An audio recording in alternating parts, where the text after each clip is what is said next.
Welcome back to Half A Hot Rods. The last time we were working on Tucker's truck, that we were actually working on his truck and not the parts truck, we had it running by the spray down the intake and weren't getting power to either one of the fuel pumps. When I tried to power the fuel pumps themselves directly, they didn't seem to want to come on, which generally means you got bad fuel pumps. But to have two of them out at the same time, even as long as it's been sitting, seemed pretty unlikely to me. So I went ahead and rigged up. I pulled out the fuel filter that's in line along the frame rail, and I rigged this guy up. First I used it to suck all the bad fuel out of the tank into a gas can, and we used that to try and burn a bonfire, and it wouldn't even burn there. So it was really bad. I'm glad we didn't try and run it through the truck. But I used cheap clear filter so I could see what was coming out of the tank. And then after we got done sucking the bad stuff out, we changed filters, looped this into that filter spot underneath, and hooked it up to bypass those other pumps and just sucked right through them. And we actually had the truck running on this pump. Not great, but it was running. Well, I finally gave in and followed the diagnostics and said, well, maybe it really can have one or two bad fuel pumps. So I gave in, pulled the saddle tanks off, which I despise, and said I'd never mess with again. And if I pulled some off, I wouldn't put them back. So we'll see how that goes. We'll talk to the owner, talk to Tucker, and see what he says about that. But got the first tank out, ran 12 volts directly to the pump, used the ground coming off the pump for my ground, used 12 volts right from the battery, direct to the power supply on the pump, and it didn't do anything. So we got it out and got a look at it, and here's what I found.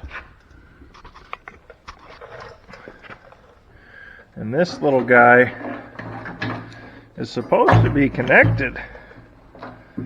There's supposed to be a rubber hose that runs up there, and you can see that the fuel, the modern fuel that we have, just ate it. And even though we had sucked the old nasty fuel out of the tank, it looks like we still have rust in the tank. So we'll see if we can get enough light in there to see it, and then get you in there. It's pretty bad. So it may be time to look at the Blazer tank swap and see what we can do there. Time to do a little research before we go spending money on this pump and see what happens. Figured out already that we have bad fuel pumps. Two of them are junk. The saddle tanks don't look great. I decided maybe it was time to take a step back, and I was going to do a temporary fuel system setup, but I decided before that we'd run a compression test. So I went and rented the special tool from the auto parts store, which is this guy. Cost me $50, but I get it all back once we're done using it. And then I'm going to run a compression test. So I pulled out all 8 spark plugs, marked the wires, I took them off. You can't really read these plugs. They're all nasty and wet and dirty and covered in nasty fuel, because I did get some of it to it. Yep, smells like bad gas. But I think we've discovered bigger problems. First of which was when I put 4 quarts of oil in this, still not getting any on the dipstick. It's not on top of the head where I poured it in through the valve cover, which tells me that somewhere along the way there's blocked passages. And when you look down into the hole where I poured that in, you know, never mind the pine needles, those aren't good, of course, but that crusty black evidence of abuse and neglect, that's not a good sign. Yeah, doesn't look good. The other thing I discovered, and it may be hard to see, but we're going to try and get it here. The normal spark plug hole looks like this guy here. See if we can get good light on it without blinding you. And then over on the back end, so we just slide over to cylinder number 8 in the back, it's got an extra little dealio in there. And those are sold as spark plug non-foulers, which just really means it's something that's supposed to push the plug back. And we'll set you back up here, away from the oil and everything else that's going on in there that we know is bad for it. And so instead of the spark plug going directly into the engine block, something else screws into the engine block, and then the spark plug screws into that, and then it holds it back away from the actual combustion chamber. I don't know that they work or don't work. It doesn't seem like they probably would. It's, you know, probably putting a Band-Aid on a lost limb, honestly. So we're going to run a compression test anyway, but I think this engine is probably gone and going to need a rebuild, so we'll have to look at our options as far as what comes next. We do have another vehicle to pull parts from, not just the parts truck, but the second truck he bought. So we'll talk about that if it comes to it, because we may have some options there. So hang tight. Let me stick this compression tester in all 8 cylinders, and we'll see what we've got and go from there. So I got 1 and 3 done, and I thought, oh, number 1's 130, that's pretty good. And then number 3 is 175. That's even better, but that much difference between the two is not good. So we'll keep going here and see what we get.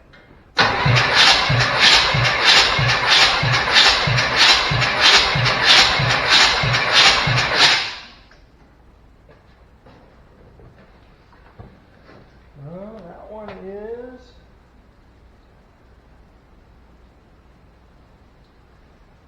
right at about 200.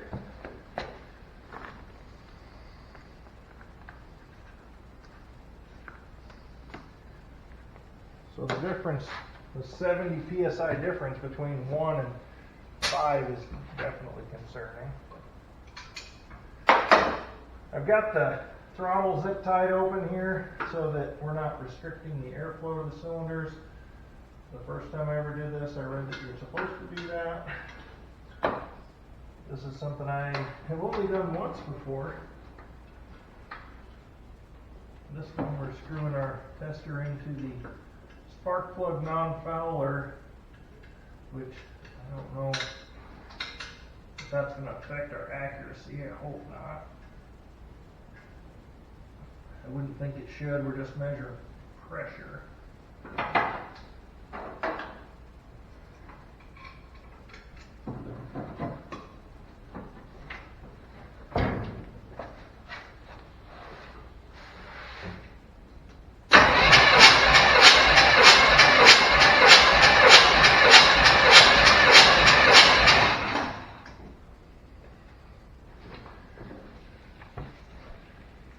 We're 180 on that one. So down the driver's side, we started with 130, then went to 175, then to 200, then to 180. So actually it looks like number 1 cylinder is the weakest. Nope, still only 130. That's no bueno. Check the other side just for giggles. But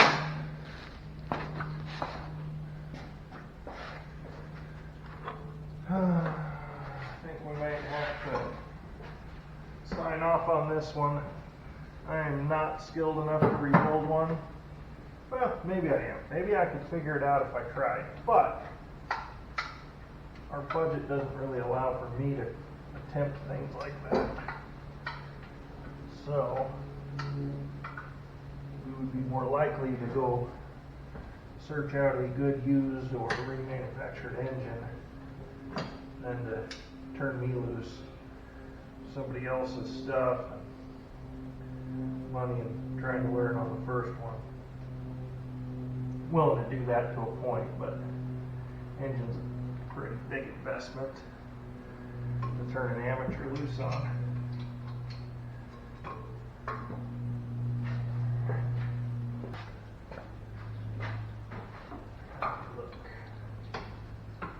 Ooh,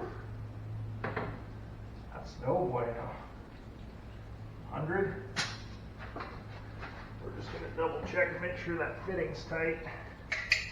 Rerun that one while it's already screwed in there. I don't think I'm getting it any tighter.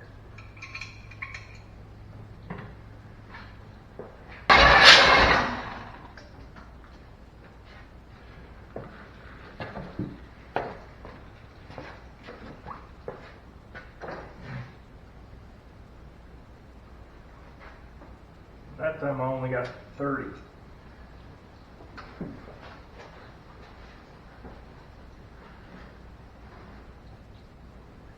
It's tight. Maybe it's just that far gone. I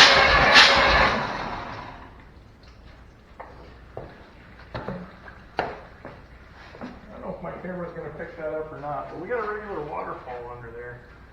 Yeah, 30 psi. This thing's a boat anchor. Not quite a Ford engine, but it's getting close.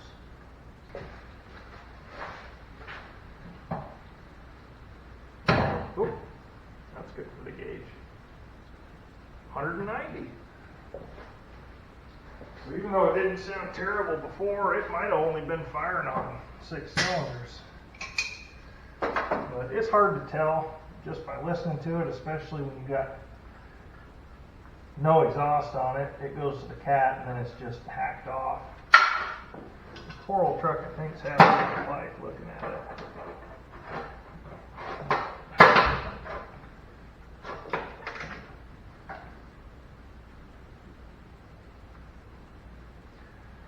Back two on this side are going to be not fun to get to.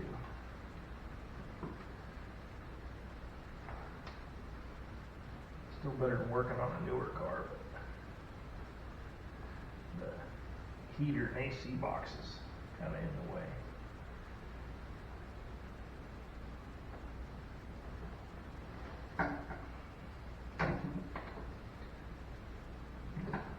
Okay.